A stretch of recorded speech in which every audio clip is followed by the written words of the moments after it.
Esther heard a word that she hasn't heard in a while the other day. Someone was talking about being expecting. She was pregnant and pretty close to getting ready to give birth. I'm expecting. What a good word that is, expecting. Because the rockets had been launched.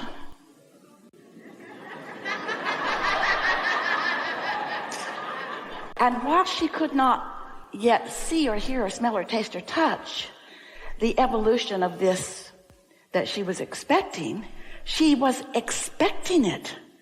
She didn't need to see it and hear it and smell it and taste it, touch it in order to expect it. To expect it. And that's what we want to talk to you about. What are you expecting? What are you expecting? Because what you're expecting is what you're thinking, and what you're thinking is how you're feeling, and how you're feeling is what you're getting. It's what you're getting.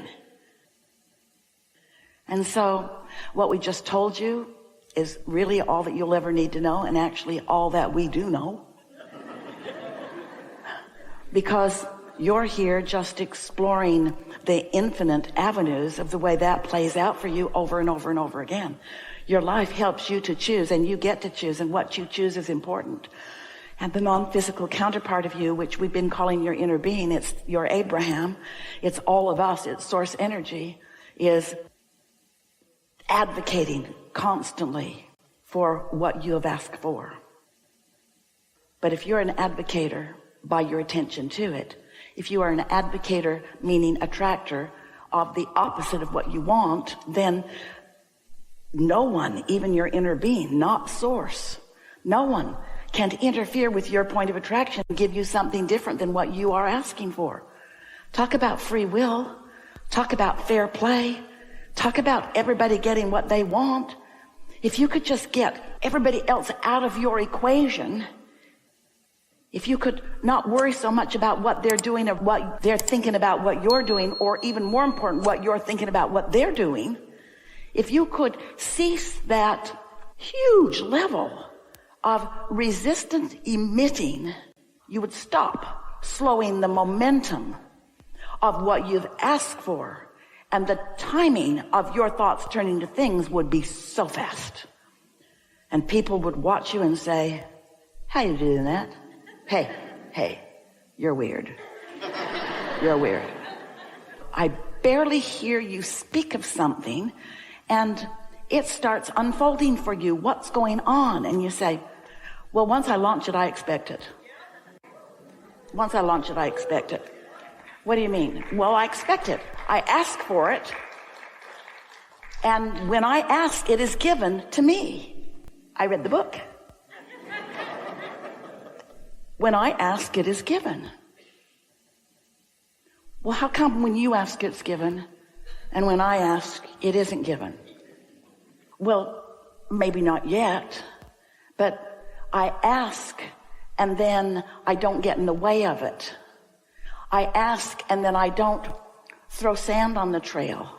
I don't really understand the laws of physics of this planet, you tell your friend.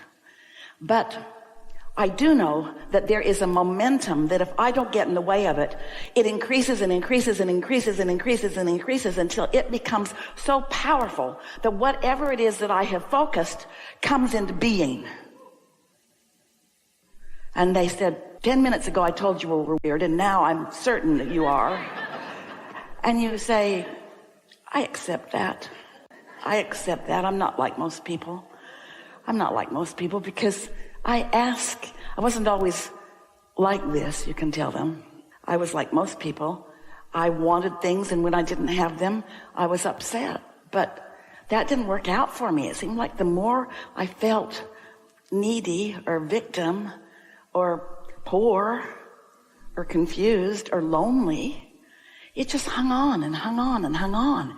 It's like Groundhog Day over and over and over again. I just kept living the same absence of what I wanted. And then I got hold of a piece of clarity, and I came to realize that how I feel is how I feel. And I can't change it instantaneously, but I can change it.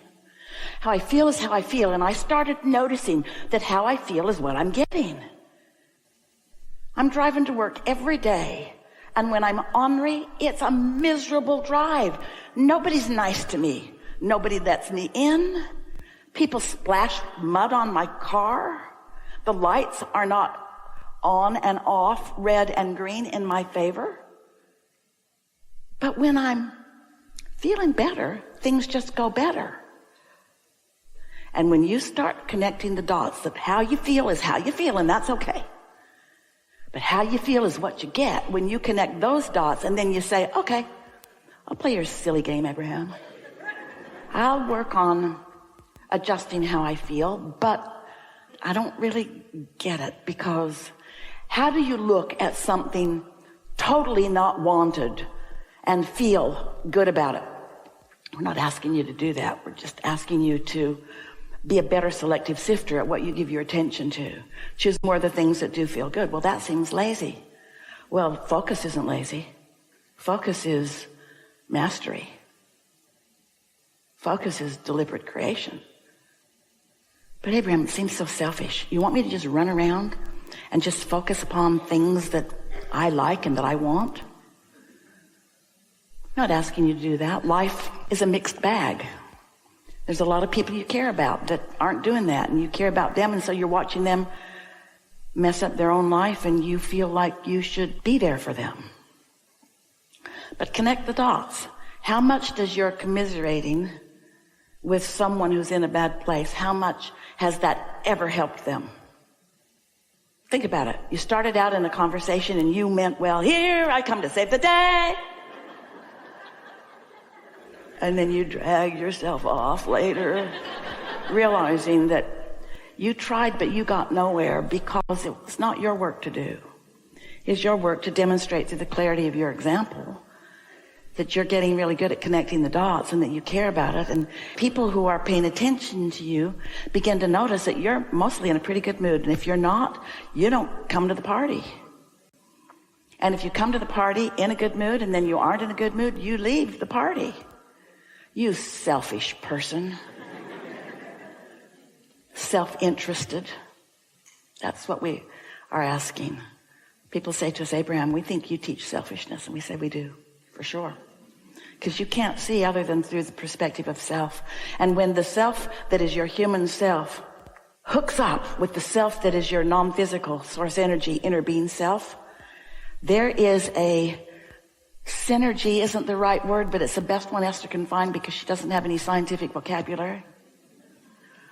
There is a connection between this vibration of you and this vibration of your inner being that is huge in its attraction power. And that's what we call non-resistant state of being. That's what we call the art of allowing. That's what we call step 3 of the equation. Step 1, you ask. Life causes you to do that. Step 2 is source answers. Your inner being focuses on what you've asked for, and the law of attraction gathers the cooperative components to what your inner being is focused upon. And your inner being never looks back at why you're asking or where you are in relationship to what you want. Your inner being always stays focused in a non-resistant way on what you want. And when you do step 3, which is the same thing, expecting good outcomes, then you start getting them. And when you stand as that example in the world where, sure, you have some bad days, but you don't stay in them and you don't wallow in them and you don't try to explain them to everybody and you don't blame everybody else for them. And you don't stand in regret and you don't criticize and you don't whimper and whine and you don't give up all of your power, which is connecting to your inner being. You don't calibrate to other humans and try to find the group that will complain the most with you and join that group because it feels somehow comforting to be with the other miserable ones. You don't do that anymore because how you feel is how you feel and how you feel is what you get. So somewhere along here you start deciding, I think I'm going to join the happier group. And what you find out is quite a bit of the time that group is just you and you. You and you. It's just you and you. But it won't stay like that. You let it be you and you feeling good, and before you know it, somebody else pops in. Hey! You go, oh, I didn't see you coming. Because it was a thought that turned to a thing, and you didn't see it coming until you were ready to see it coming, and there it is. And boy, did you feel it. Boy, did you feel the resonance of that. Then don't talk too much about this with anybody. Let it be your private work. Nobody's standing in the same place you are about anything. And when you need them to, it's really easy to get into that place where you start calibrating. You meet someone, it felt so good. Bam! Universe, thank you, thank you, thank you. What'd you say? You like what? I'm sorry, we can no longer be friends.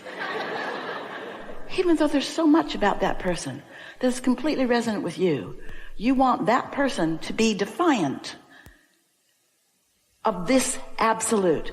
Every particle of the universe contains wanted and unwanted. What you want and absence of it. Don't ask it to change. That's true laziness. Instead, be selfish enough to want to feel good and find a way to feel good no matter what anybody else is doing. We're not trying to get you to be more selfish. We want you to understand that you are self-aware.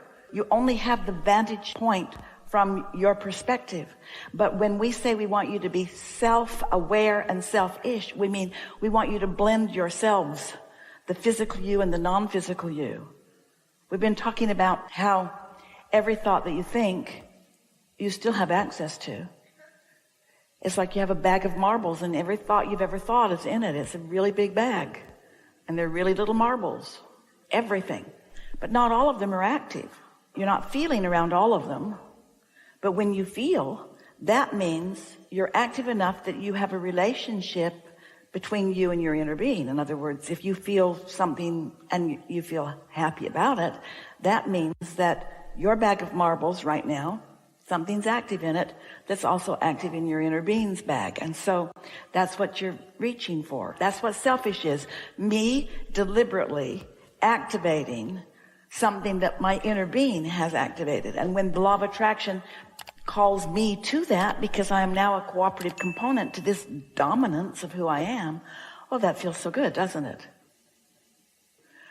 Emotions are indicators. You could also call emotions manifestations. Your emotions are your first see it, hear it, smell it, taste it, touch it manifestation of alignment or discord. So when you feel an emotion, it's giving you important information. What we mean is you cannot ever really cut yourself off from your inner being. When you feel negative emotion, you've pinched yourself off pretty good, but you're not ever going to separate. Here in this physical body, you could get feeling terrible, and it could get so bad that you just couldn't stay in your physical body anymore, and all of a sudden you'll be in full alignment with no resistance. You can't get away from your inner being. But when you're suffering, you're making a pretty good case to vibrate in a place that your inner being isn't, which is usually because you've been observing physical stuff and trying to follow physical formats that other people have assigned to you without tuning into you. The more somebody is suffering, the more they encourage others to suffer. And the more someone is loving, the more they encourage others to love. The more someone is having fun, the more they encourage somebody else to have fun. In other words, you don't encourage anything that you're not offering vibrationally.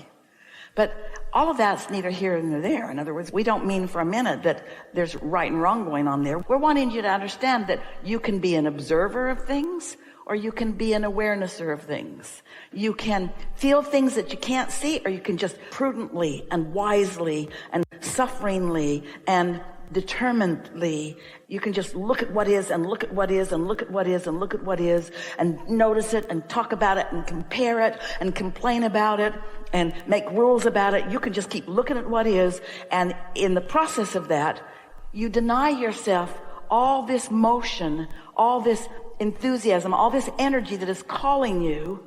That's suffering. That's what suffering is.